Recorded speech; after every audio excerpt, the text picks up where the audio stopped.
Your head is aching and you awake to see the moon above you. Something keeps falling down on your face, and you look up to see your girlfriend Karina shoveling dirt over you, and you realize she's burying you alive. If you scream, Karina becomes convinced that you're a ghost and the game ends with your burial and suffocation. However, if you dance or wave at her, your life is spared, for now. But does Karina truly think you're dead, and what happened if so? And who is the mysterious rat girl in the chamber beside your grave? This is your spoiler warning because I'm covering all of the details and my thoughts on the visual novel Stop Burying Me Alive, Beautiful. Now, let's get started. You're stuck in a grave and Karina tells you it was your dying wish to have her bury you. But you're not dead. You tell her as such, but she can't be convinced, thinking your voice is all in her head. She says you have drooping eye bags, puffy eyelids, drool stains, and you're dirty, which, honestly, same, but you're just tired, and in your defense, you are lying at the bottom of a hole. She stops speaking to you, and you have no choice but to look around. There's a small opening within the dirt, too small for you to fit through, but you notice something within. Someone is inside, watching your demise play out. It's a woman holding a rat. She's friendly enough and is sitting in a chamber underground with a few shelves, piles of fabric, and flies buzzing around. Her hair is messy, her nails sharpened to resemble claws, and her shirt is torn.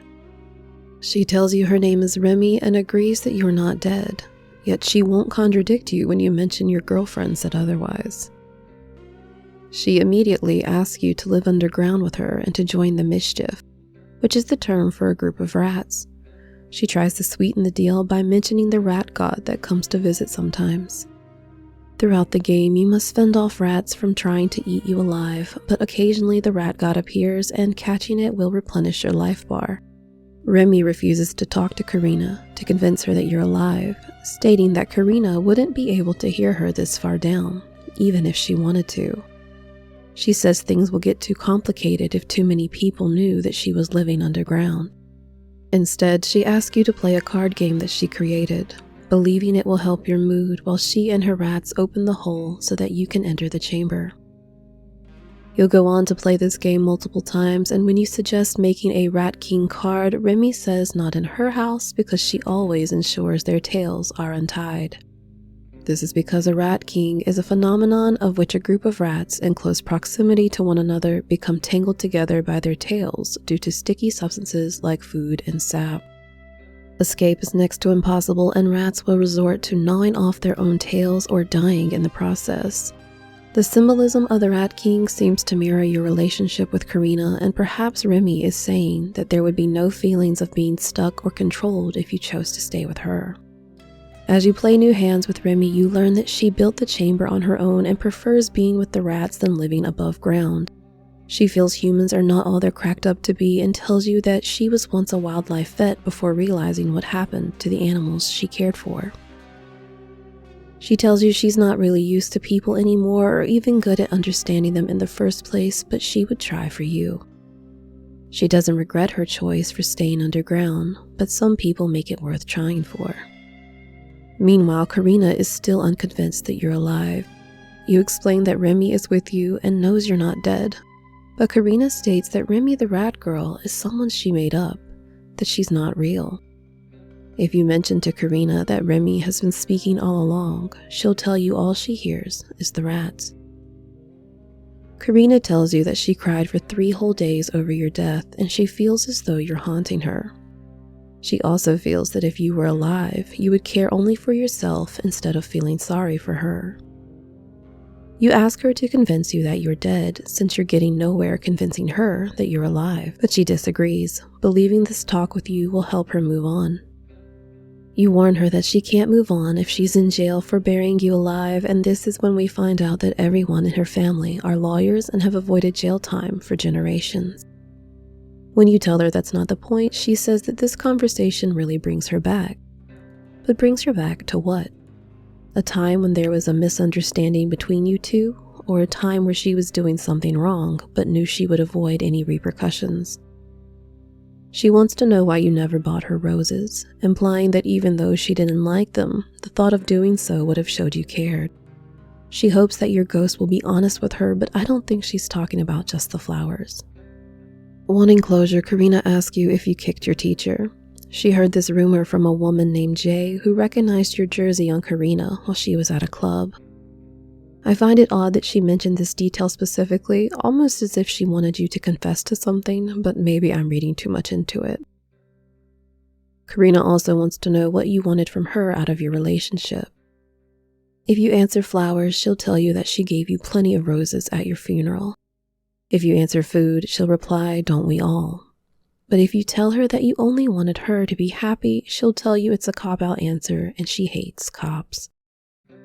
We also learn that she's in therapy, and while the exact reason isn't clear, we do learn that a man stabbed Karina at some point in her past. Karina stole the shovel she's using from a landscaper she described as skinny, and apparently you are not being buried at a cemetery. Karina said that you deserve something more. She also hasn't told anyone about her actions, but plans to do so after you are buried. At this point, you can mention wanting to break up with her, but this would be awkward since your tombstone is already being engraved to include her. She is mad at you for dying, but if you ask her if her anger came before your death, she jokes and says that you did never clean out from behind the oven. If you ask her about the whole situation being an elaborate breakup scenario, she scoffs and says if she wanted to kill you, she would have just thrown you in the ocean, that she has other things to do. As she continues to bury you, you're about to give up. Whether giving up on your relationship or convincing her that you're alive, you're not sure. If you tell her that you're considering giving up, she believes that perhaps your spirit is disappearing finally. But talking with you has brought her peace regarding your death. If you tell her that you're giving up on her and your relationship together, she doesn't seem surprised and in fact acts as if she knew this was your train of thought all along. If you refuse to give up, she'll tell you that you're making it difficult for her. Then it all comes down to what Karina is truly feeling. She feels as though you never understood her, that you never loved her as deeply as she loved you. She felt buried and smothered by you, that you were always trying to fix her.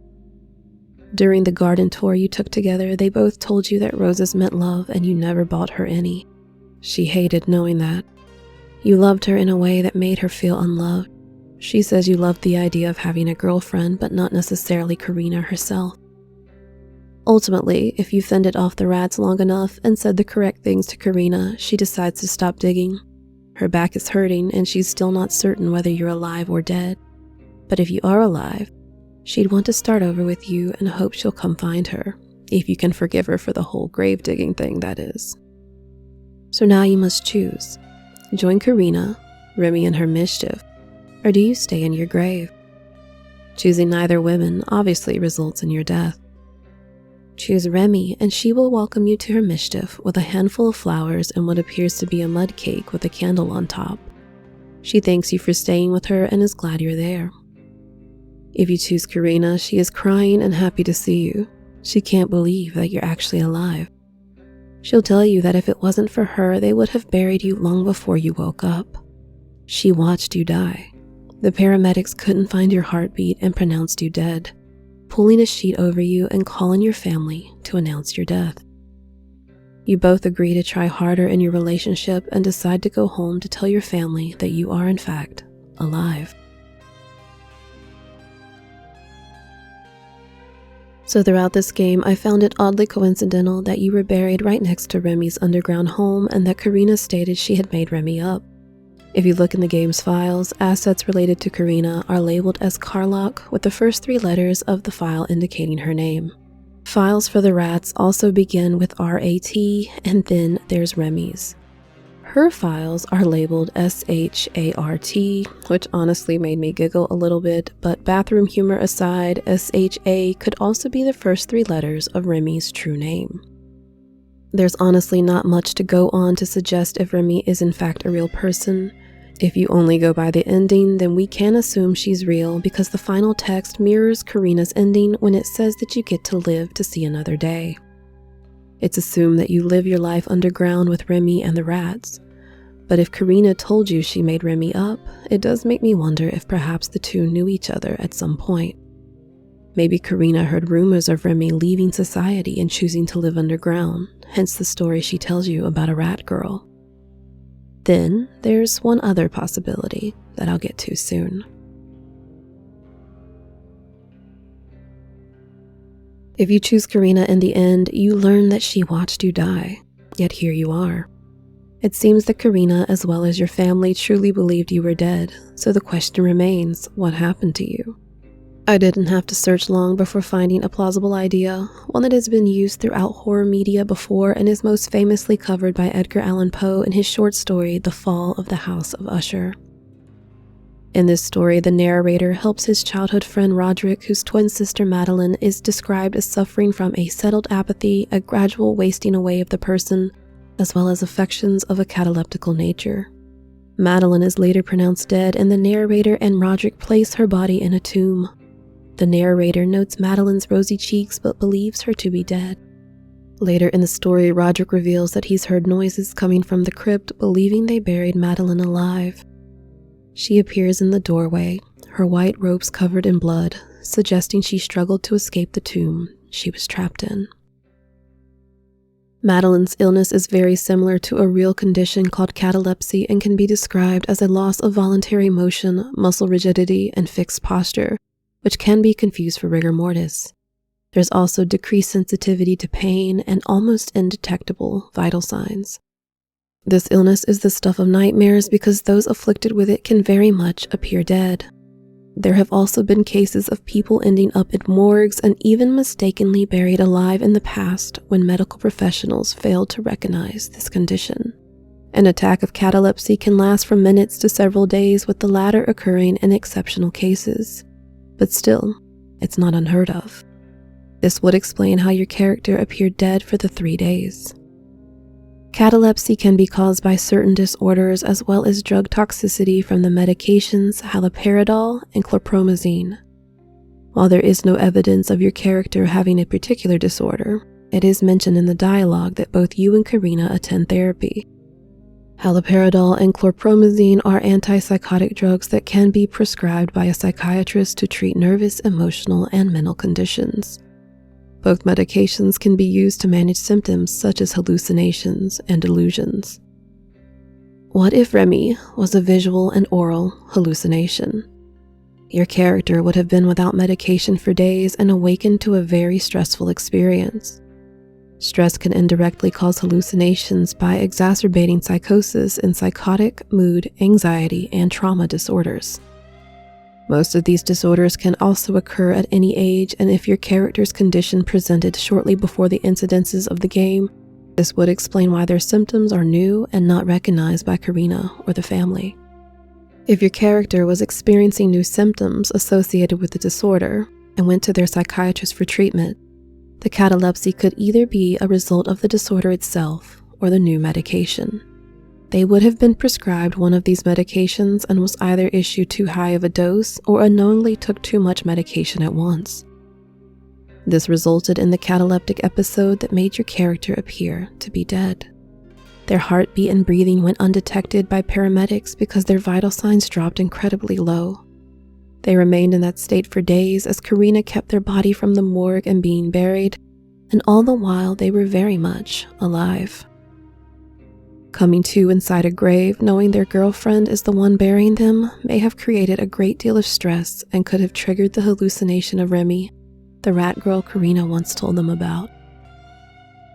Being buried alive is a terrifying idea, but it is very rare for catalepsy to go undetected now, especially with newer, innovative medical equipment and testing.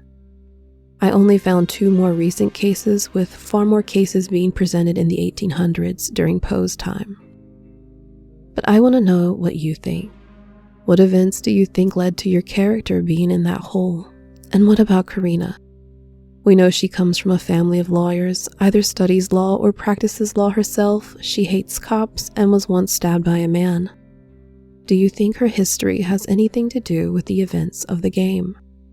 Did she truly think your character died? Or was it all just an act? Let me know your thoughts about all of this in the comments below. Don't forget to like and subscribe if you enjoyed this video. And as always, thanks for watching.